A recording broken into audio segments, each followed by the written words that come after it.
Hey, what's up and welcome back to the channel. Let's say you want to freeze frame, for example, this frame here.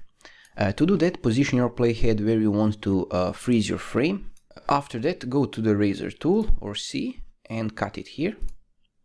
Go back to your selection tool, move this part a little bit out, and now move the playhead on the left or use the arrow keys to find position your frame. So example like this.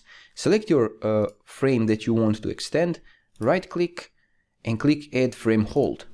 And you can see if I zoom in that now Premiere cut this thing. Now you can just extend it by moving mouse over the right side of this extended frame and just extend it. And now you can see that if I go over here, it's moving and it will extend this frame and it will keep moving.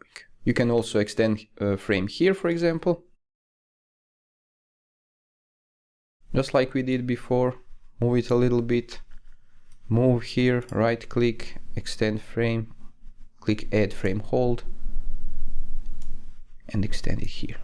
And now you can see moving, freezed, moving, freezed, moving. And this is it. Thanks for watching. Drop some likes and comments if you find this helpful. Thanks.